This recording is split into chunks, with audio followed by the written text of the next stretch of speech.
Good evening, Exuma, and welcome to Tinder Talk Live. I'm Samarco Lightborn, and I'm joined, of course, by Gigi Percenti, and we are so happy to be here with you for another week. Now, we've actually started this series called Above the Influence, and now we want to just narrow in. So it's Above the Influence, let's talk about substance abuse. And of course, that's been a hot topic, Gigi, Yes. not just nationally, but unfortunately, locally as well. So Yes. we do know that we've had incidences where students have gotten in possession of substances that they shouldn't have. Right. Some instances even on school campuses.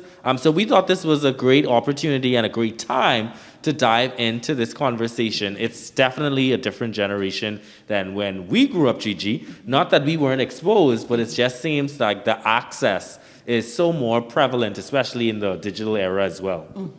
Yes, and so that our minors can be protected and they're informed and they know what to do if approached. We have decided to do this special edition of Above the Influence. So we have a great show lined up, Marco, some amazing guests. You do want to stay tuned for this.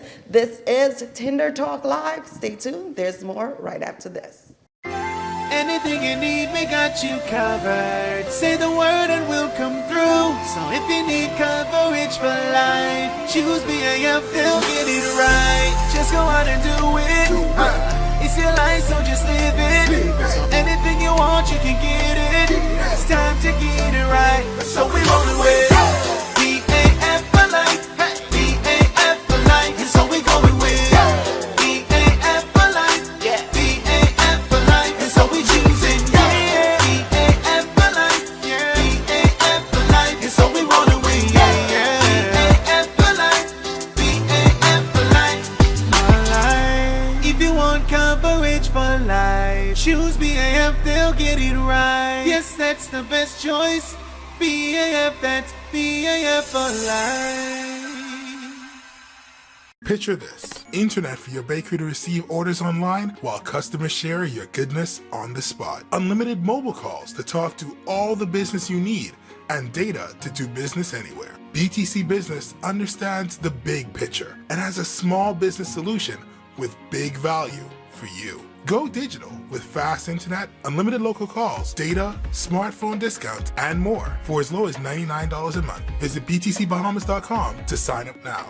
Conditions apply. Good evening, Exuma, and welcome back to Tinder Talk Live. I am Samarco Lightborn, and once again, I'm so excited that we are bringing you this episode Above the Influence. Let's talk about substance abuse. And as we said previously, of course, this is a hot button issue. It has been for a very long time, but we do believe that in the age of social media, it's probably getting more attention, particularly with a lot of our young people participating. So it's so important to have these discussions. And I am so pleased to have members from the Bahamas National Drug Council with me this evening, and they are going to be sharing their knowledge. First of all, I'm going to have them introduce themselves to our fantastic viewers and our listeners, and hopefully this is just one of many appearances they will be having. So I will begin with Miss Antoinette Anderson. First of all, welcome to the show, and tell us a little bit about what you do there at the BNDC.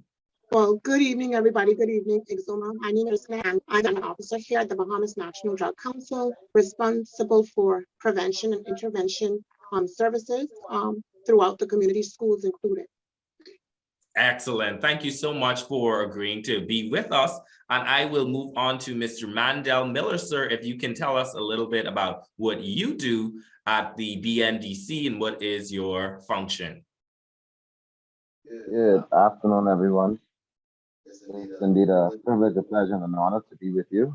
We're here at the Bahamas National Drug Council.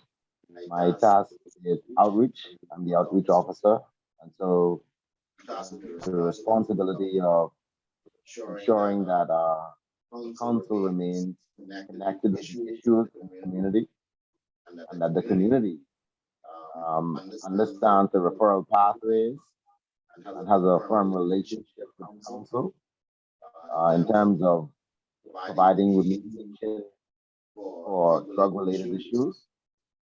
And also, as outreach officer, I do a lot of awareness in terms of our social issues So a little of a lot. Thank you for those wonderful introductions. And once again, I am very privileged to have you. You do such instrumental work in the country. A lot of people are familiar. There might be some persons who do not have as much experience. So I'm happy to have you on that platform to educate not only Exumians, but everyone who's listening. And this might be a big one, but whoever is ready to take it on, can you define for me a little bit about, the mission, the overall mission of the BNDC? So one of the objectives of the council, the overall mission of the council, like our motto says, better health through better partnerships. Developing relationship with the community is essential to us, and with the agencies that cater the various needs of our people. And so when folks are tasked with the effects of the use of drugs, and whether that's pharmaceutical or the listed narcotics that we have in country, we are tasked with providing persons the necessary pathway to find remediation, whether that's writing them a referral to a psychologist or to the community counseling centers or to one of our local clinics or the hospitals. That's one of the things that we do. And again, public education on the use of illegal narcotics in the country is one of the major thrusts of the council. If I can add to what Mr. Miller just said, Yes. basically is to reduce the demand of illegal and illicit drugs through the provision of evidence-based programming, prevention, and early intervention services. So to wrap it up in a little nutshell, that's what we are tasked to do. Excellent, excellent. And that is certainly a huge task because you facilitate everyone in the Commonwealth of the Bahamas. And I like what you spoke about, that early intervention, because we find that a lot of young persons, whether it's peer pressure, whether it's something in the home, they would just start trying something, but don't realize that in a lot of ways is a gateway that leads them to, just a lifestyle that it's not productive for them. So can you tell us a little bit about some of, whether it's a campaign, whether it's a program, how you really go about doing that intervention, especially when it's a situation where you're just suspecting that someone is going down the right path, or we have instances in schools, for example, where there might be a group of students who've used, illicit drugs or abuse substances. How does that intervention process work? Okay, so recently, as you know, we came through the pandemic and things are just opening up. So initially we would do virtual interventions starting in 2020. Well, when I came into the council into 2021, now we're being asked to come in. There have been incidences in school, and it's not only drugs, because we have to realize there's certain behaviors that can lead to, it's like an open door to the drug culture. So we go into schools. If we're given a call, can you come and talk to our children? Recently it's been because of the vaping fad that's up now, and children are being exposed to the vaping products. They are vaping because they don't understand the dangers associated with it. So we are called, we're asked to come, and we're there. We show up immediately as those persons to bring the right information and bring clarity to our children and to adults, whomever may need it. I don't know if Mr. Miller wants to add anything to that.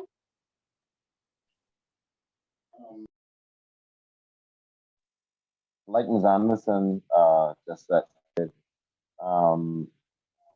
we're here, we respond to a lot of schools that call in relation to issues.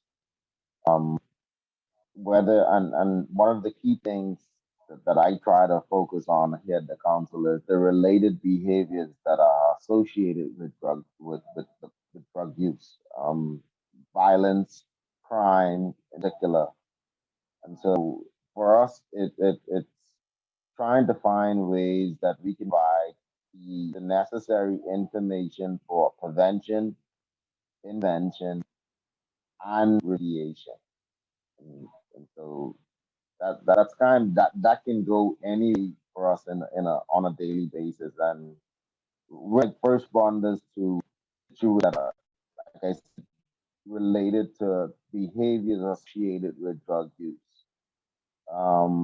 Just recently, we would have responded to a drug situation at a junior high school here in New Providence.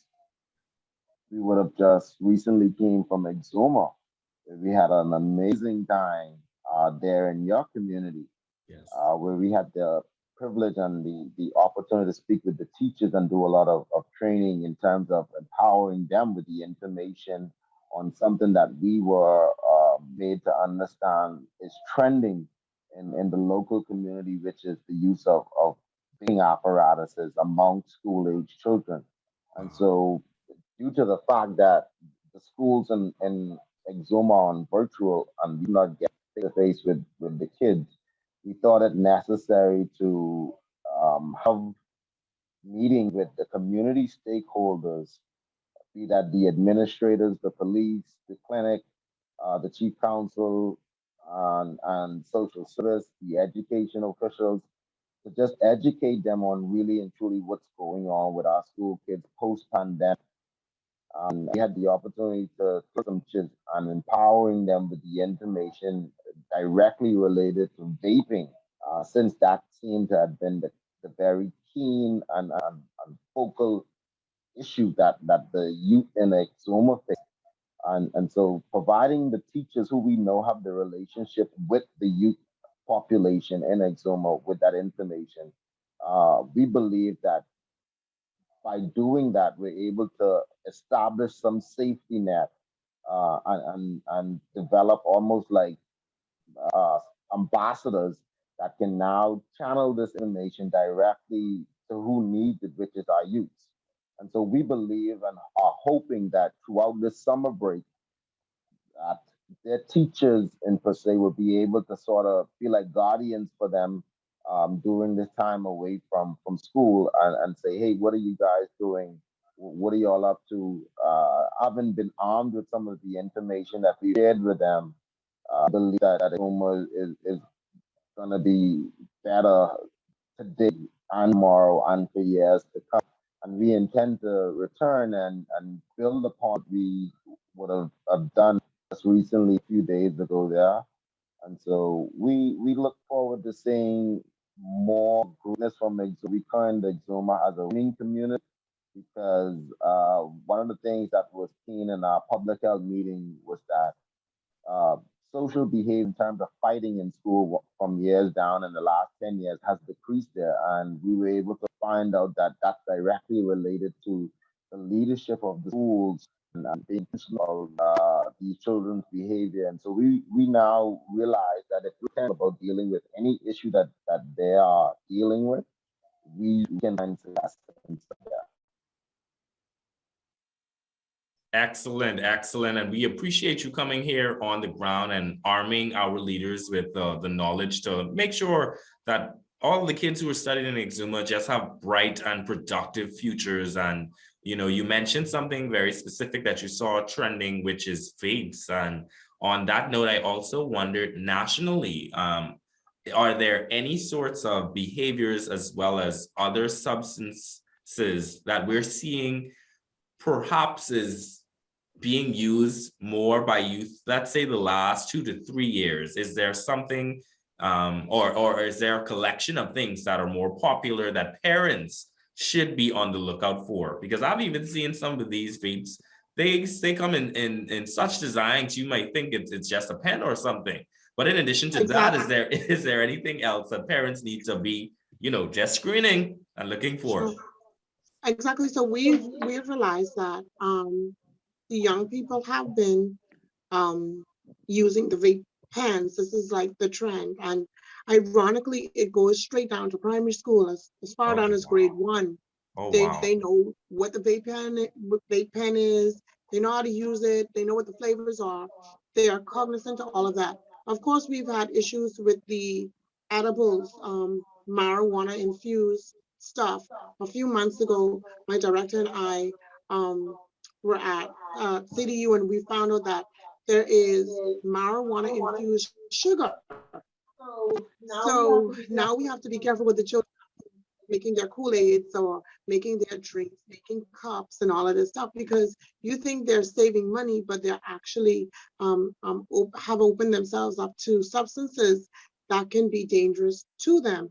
And of course, the alcohol, which we saw on the rise, especially during the pandemic, access was there. And so those are the things that we found that are trending at this time and that we need to give attention to, especially as far as our young people are concerned.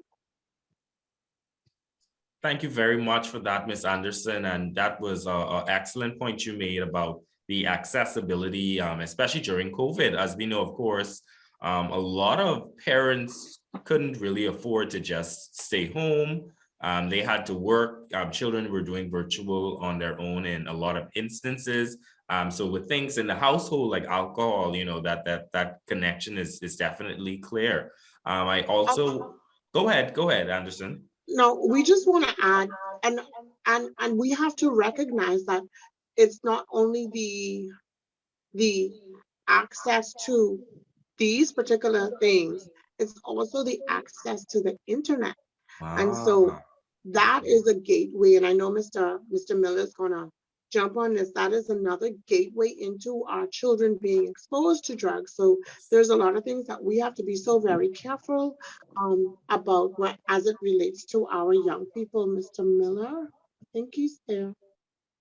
Yes, please. Can you That's a still very hear good me? point that you brought up, Miss Anderson, because the days of dial-up are gone. They just type away now, and they can find anything. So I'd love to hear your perspective on how that's really doing a cultural shift for these young persons.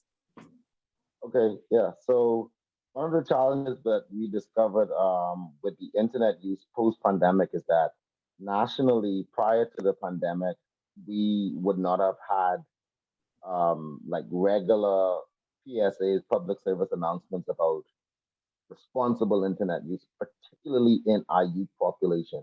And having to have our children thrust into the digital space almost for like how we come to work for 8 hours, they're in the digital space for 8 hours and more, along with their added social time.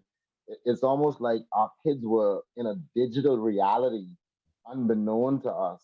And now we're living what we believe as the possible effects of it, because we have seen relation to a lot of what's going on now with the fights in schools, um, little quarrels, and a lot of their behaviors being related to what they experience in the digital space, in social media, as a result of their internet usage.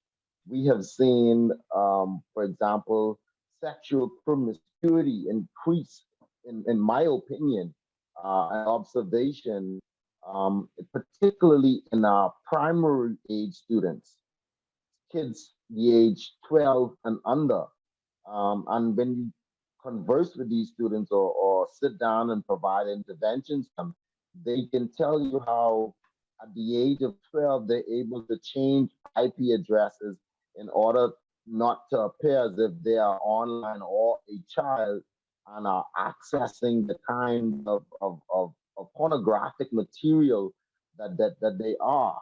And so we think that it's necessary for our parents and guardians to become very intentional now about our children's internet usage, and not leave them, like Grammy used to say, to their own device. One time ago, that device was just leaving them to themselves. Now that device is actually a device that we're giving them, and saying, as long as they're not outside and getting locked up or what's not, they stay. The harms and the dangers for our children are not just outside anymore. They're now on that scale that we find that we're using them to babysit them and occupy time. And little that we understand is that a lot of their use is affecting their cognitive development and how they go about health and the way cognitive skills come together. So being able to issue internationally in what we do here. One of the challenges that we try to and also respond to the school incident here where being at the we were almost like first responders to understand it based on our public health understanding of trauma and how contagious it is just as a health disease or a medical disease. And trying to get our citizens, our communities to understand the effects of this trauma that we're seeing play out in the school systems or in our communities on our young people is again one of the things that we do here at the council.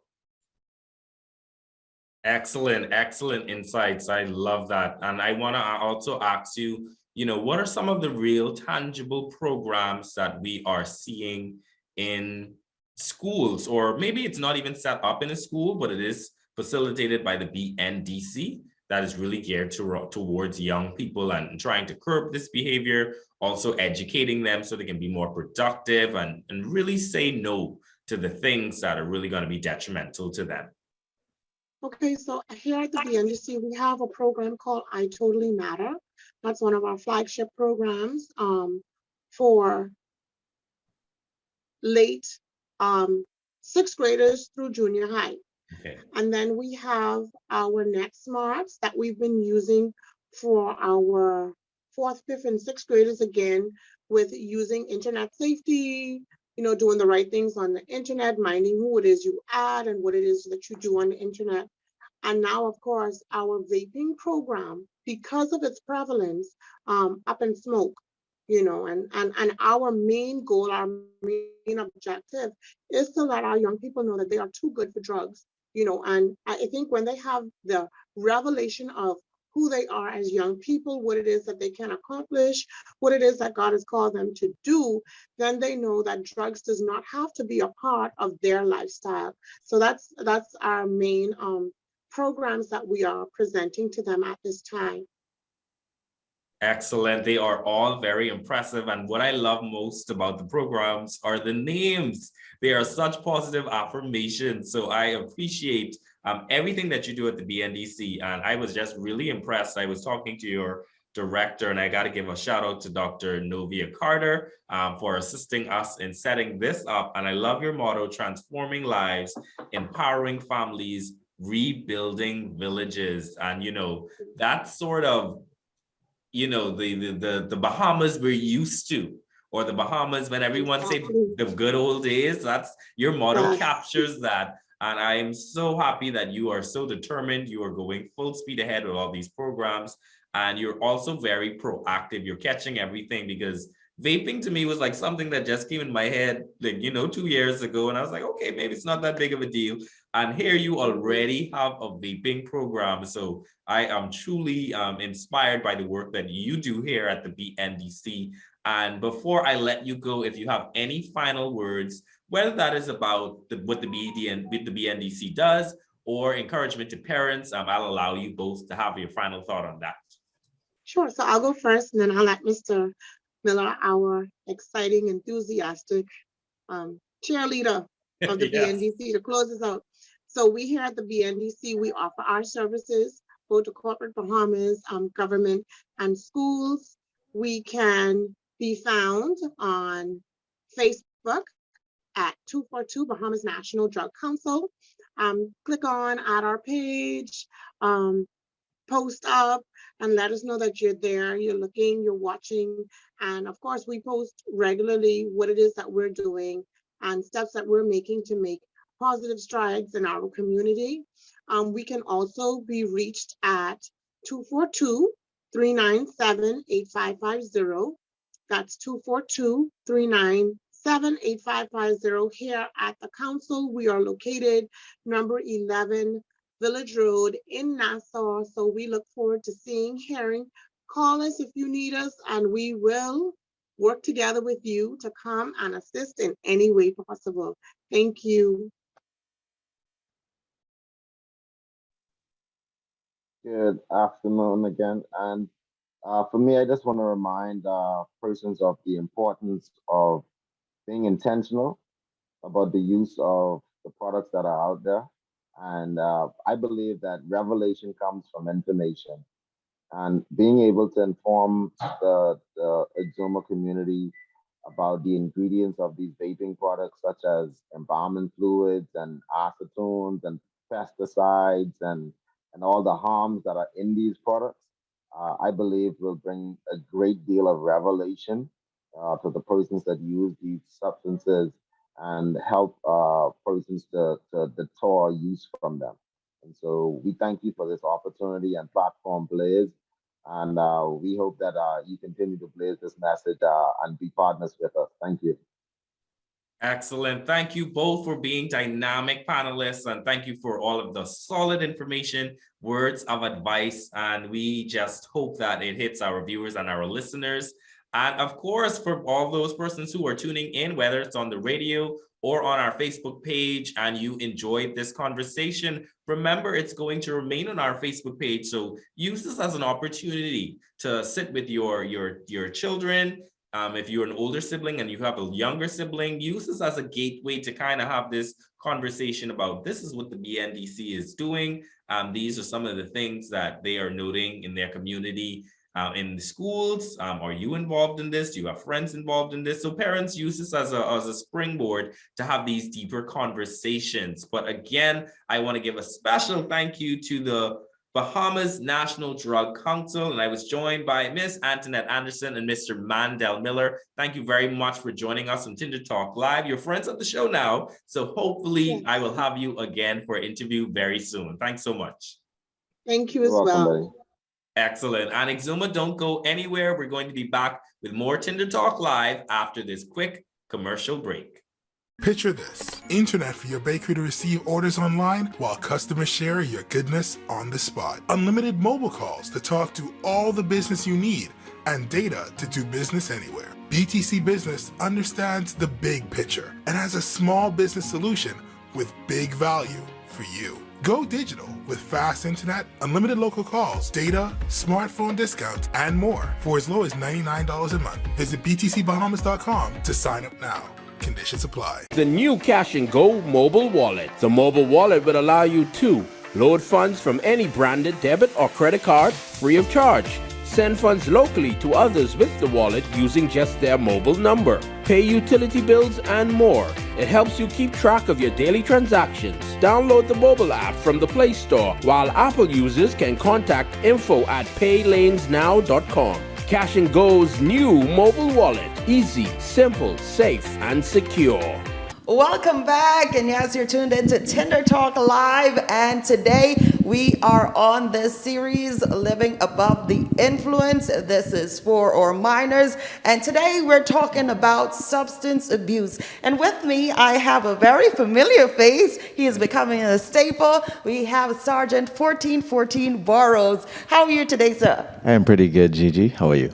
Great. And we have you here because you are in charge of community and school patrols. So today we have a few questions for you as we're dealing with minors and as we're dealing with the topic substance abuse. We heard about the incident of brownies being ingested by minors at a school and were hospitalized, and that increased the concern for the general public for our minors right now. What are some red flags we can look out for when it comes to minors and substance abuse? Okay, that is one of the best questions, I think, as it relates especially to our young people. Mm-hmm. How do we identify when young persons are engaged in this type of behavior? Correct.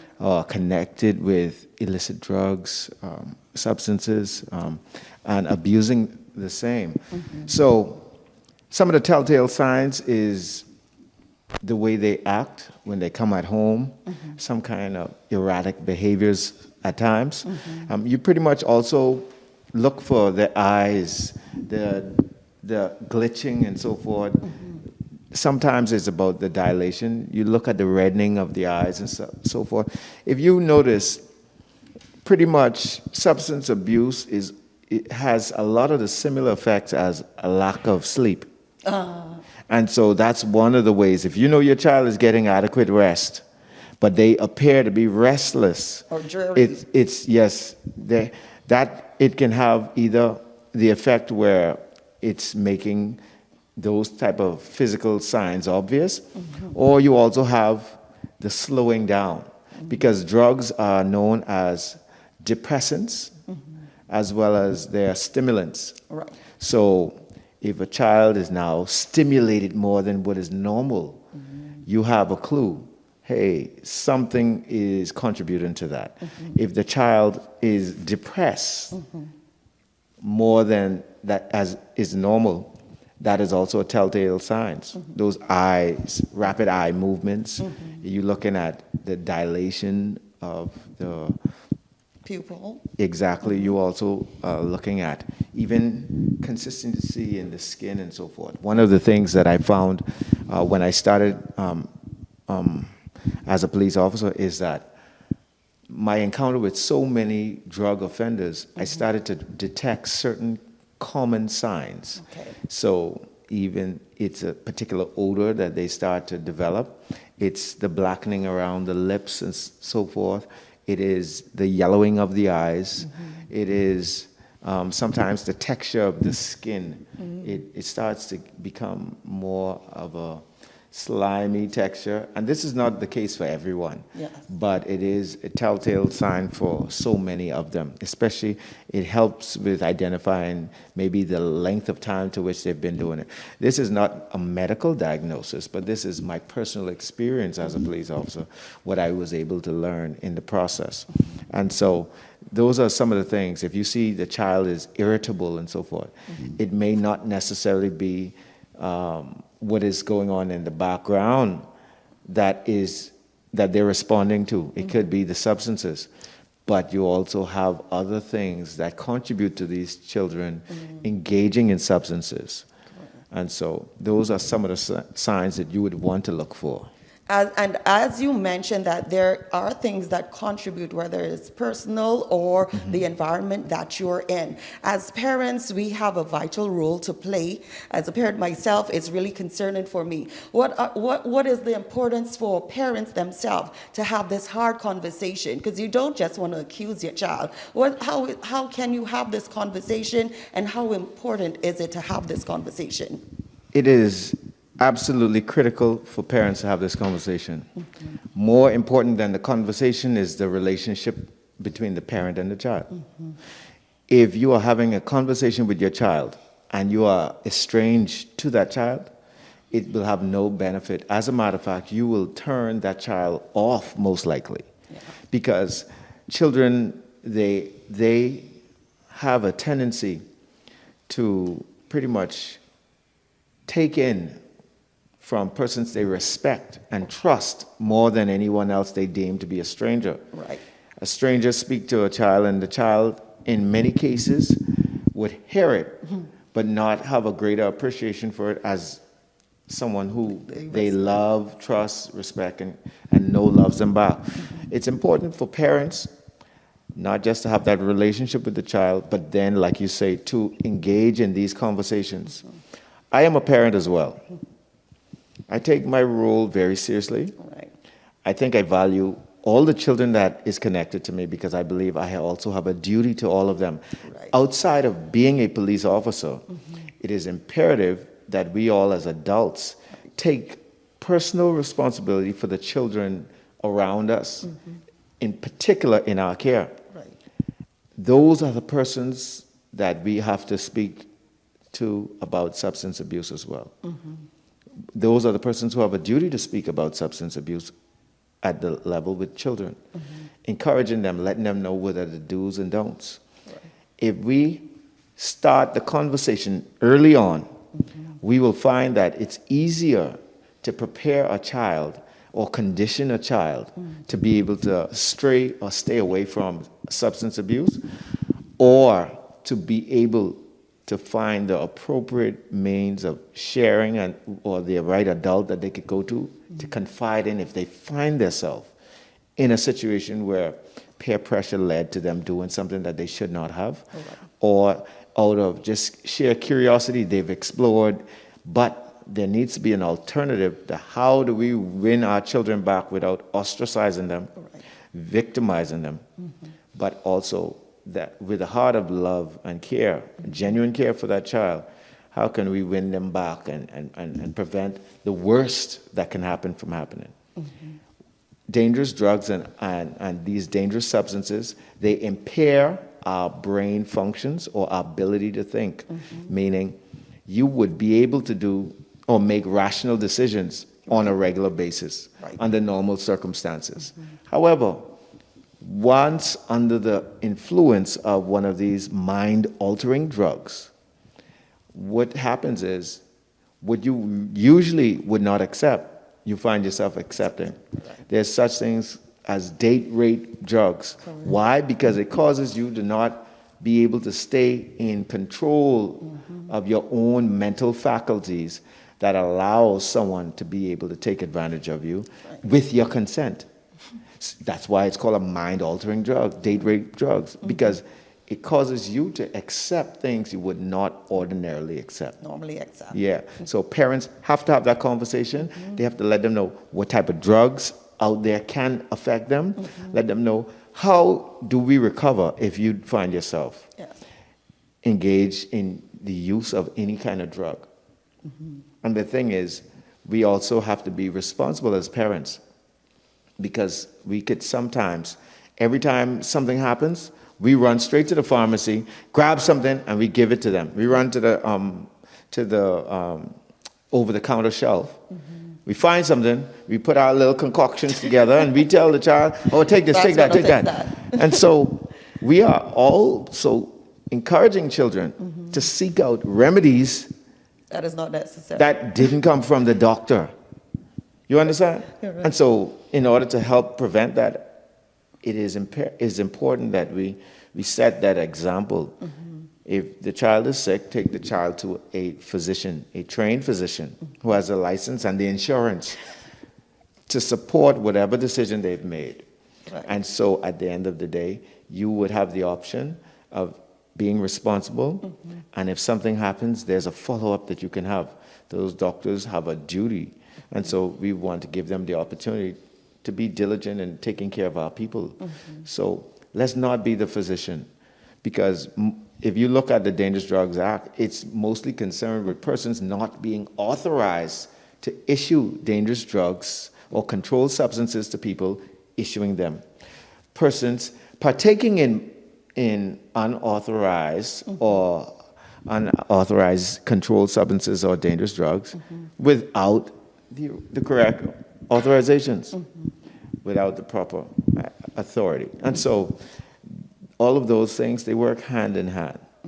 So when we summarize, your whole question is having that conversation. Having that conversation, it shows up in the way we exhibit our own behaviors, when we exhibit how our child should operate as it relates to controlled substances, and taking the time out to speak about the different elements of it, what to do and what not to do. And if we find ourselves in that place, how do we recover? How do we seek help? Where do we go? And so that's where it is. There you go, parents. Let's start having these hard conversations and make your children aware of we have documentaries, the things that we can show that children can sit down and watch and see the different reaction that dangerous drugs has on the body. And seeing these things, maybe it's a harsh truth, but it's the truth that sometimes kids just have to see. So thank you so much for that. And yes, parents, let's get involved and gain your children's trust, so just in case something happens, they are comfortable coming to speak with you. But also, children might think that as minors, they get away with a lot, and the law can only do so much to them. So I want, in your capacity, to share with us what are some of the repercussions of involving or using dangerous drug as a minor. Okay, as a minor, engaging in dangerous drugs, the penal code, technically the Dangerous Drugs Act, which is in the statute law of the Bahamas. The Dangerous Drugs Act, and please feel free to go and read it. Chapter 228 of the statute laws of the Bahamas is the Dangerous Drugs Act. Right. It speaks to the fact that these things are without authority and the consequences of it. There's consequences for using, as well as there's consequences for being in possession. There's consequences for also supplying. And it does not matter what age you are. The law speaks about how each category can be addressed, a minor or an adult. Right.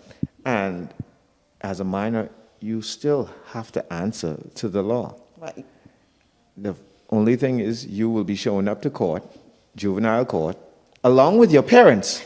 So you're dragging your So parents you into are it. going to embarrass your parents Yes. for as many court sessions as you have to attend, along with the grueling process of maybe being incarcerated, and the parents having to come there and having to get a lawyer when it's already a financial strain on persons. Right. But yet you are going to cause your parents to have to go through this. And it's not fair to them. And possession of dangerous drugs comes with a fine or incarceration, or both. That's what the law says. Supplying comes with a fine or incarceration, or to both.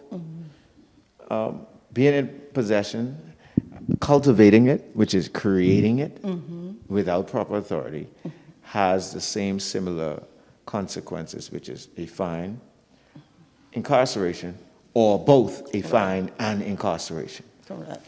I could share one thing with you, supply of dangerous drugs, and this is primarily geared towards those persons who supply it to young persons, because it was baffling to me when I read the section.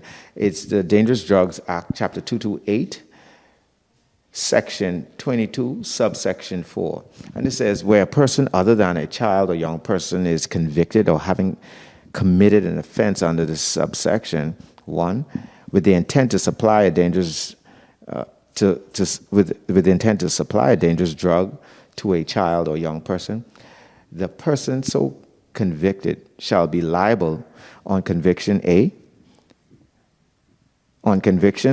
of information to a fine of $750,000, Wow.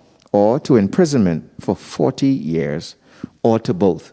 $750,000 That's plus not a little jail for 40 years? Come on, man, listen to me. And you're supplying it to a child? You understand? And so there's the list goes on. It's so many others. And this is where, especially persons supplying youngsters should realize that you will be held accountable. And if that child should call your name, you will be found. Yeah, well, the reality is, you believe that the child has to call your name. Investigations will reveal a lot. And so it's about just being wise. It's about being wise and protecting our young people. Right. I mean, technically, we want to protect all the people of the Bahamas. However, take good care of those young persons, because whatever you expose them to today is the generation of transition that we will have to live under tomorrow. That's correct. Because they are in their growing and learning and developing stage. What you expose them to is what they will either develop this way or that way on. And so let's do our best that we're raising the best citizens in the country.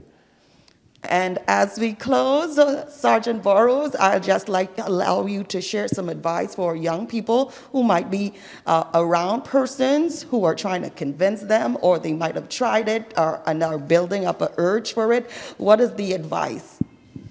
Okay, I will say that when you know the effects of dangerous drugs on your body or controlled substances, it causes you to be a lot more cautious. I can tell you of quite a number of persons that I know personally growing up with that were exploratory. They tried so many things. They wanted to live the gang life. They wanted to do this and do that. Some of those persons today are walking the streets, counting the poles, stripping and walking the streets out of their mind. Because that one time that they were exposed to dangerous drugs or these controlled substances, we could just call it by name. Marijuana, roofies, the marijuana brownies, you name it, cocaine, they call it the white lady. All of these different things, they affect your body. And the persons that served it to you, they're not necessarily the cleanest.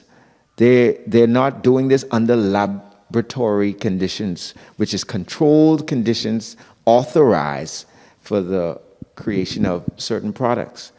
You are now experimenting with somebody else's experiment. And like I say, you will find yourself walking the streets crazy out of your mind. You'd find that you're just simply losing it. You're just slipping. It may have a physical effect. You could find that it could poison you. Some kids end up in the hospital because they have now been poisoned by these drugs. You don't know what your body is designed to take. That's why you should not experiment. And these are some of the experiences that I have because of the friends that I had that took advantage of these things that they thought was a one-time, oh, just going to have a good time. And for me, I have a thing about myself where if I don't really want it, you can't make me have it. Mm-hmm. I've had many people offer me drinks, just as simple as a beer. I don't want it. And so if I don't want it, the no is a no. Just because someone is buying it, not because someone is offering it, do you have to engage in it? Right. What you don't want, what you don't need, you don't have to agree to. As a matter of fact, it's so much more important for you to stand firm as to what it is that you stand for, that persons can't sway you, can't manipulate you, or can't compel you. And so at the end of the day, if someone is compelling you to drink, you go to your parents and you let them know who that is. Mm-hmm. So the parents could then, who have a duty to report abuse of a minor, they have a duty to come and report that to us. We will then take the necessary steps to ensure that that person is properly addressed and to minimize or to eliminate that from happening again. So do not be manipulated. Don't even feel any pressure about it. It's your body, and you have a right to protect it. Like they say, the Bible says your body is the temple of the Lord. So you have a duty to care for that temple. If you want it to be wholesome, take advantage of other opportunities. Go to the gym. Go to the beach. Exercise. Get fit. You understand? Eat vegetables and fruits. I could tell you one of my daughters decided to be a vegetarian, and I was like, what in the world? And so in her doing that, it's a stern decision she's made. Mm-hmm. Nothing forced on her. Listen to me. Mm-hmm. Which 10-year-old says, I want to be a vegetarian? Mm-hmm. 11-year-old wants to be a vegetarian. 12-year-old. And I had to now conform. When I go to restaurants, we have to choose a vegetarian dish along with your meal. Our dish. You understand? And so she has made that decision for herself. You understand? Mm-hmm. And it's showing up because she appears to be doing very well. And it's been now about a year, and she's still going strong. And if we try to offer her meat, she's like, oh, no, thanks, Dad. Not today. And the reality is, what am I going to do? Force her to eat meat? No. There you go. Because what she's done is a good thing, which is her taking control in a positive direction. Show people that you're able to take control of yourself in a good direction, because you are the future of this country and the world. So there you have it. And I think that's the best note that we can leave this topic on. You are the designer of your future. So you can take charge and make sure you're making the positive decisions for your future. So with that, we want you to continue to live above the influence. And we continue with more right after this. You're tuned into Tinder Talk Live. Did you know that the Bahamas National Drug Prevalence Survey 2017 revealed that 7.3% of males between 12 to 24 years of age smoked marijuana, while 0.7% to 1.1% of females do so. Did you know a qualitative study was conducted in 4 islands of the Bahamas, inclusive of Nassau, Grand Bahama, Exuma, and Abaco in 2017? This study included 60 participants between the ages of 18 to 25 years old.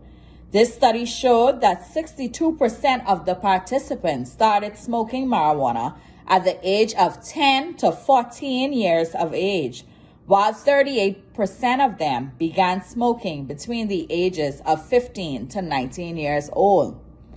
Did you know the leading group of causes of inpatient morbidity at Sandilands Rehabilitation Center discharges from 2010 to 2016 revealed that the mental and behavioral disorder due to the use of marijuana was a total of 1,053 patients? Based on interviews conducted in 2018, 95 to 100% of adolescents admitted to Simpson Penn Center for Boys smoked marijuana, and that 95% to 100% of persons admitted to Bahamas Department of Corrections smoked marijuana on a daily basis. This is based on interviews conducted with persons who were employed at these areas in 2018. Marijuana contains a mind-altering chemical called Delta-9 or THC, thus having short and long-term effects on the human brain, especially when used by adolescents, as the human brain undergoes dramatic growth between the ages of 5 to 20 years old. Facts. Side effects of marijuana include bizarre and unusual behavior, decreased school performance, psychotic symptoms, and reduction in thinking and memory. So, let's put an end to substance abuse. Anything you need, we got you covered. Say the word and we'll come through. So if you need coverage for life, choose BAF, they'll get it right. Just go out and do it. It's your life, so just live it. So anything you want, you can get it. It's time to get it right. So we roll with BAF for life. BAF for life. And so we going with BAF for life. BAF for life. And so we choosing BAF for life. BAF for life. And so we rolling with BAF for life. BAF for life.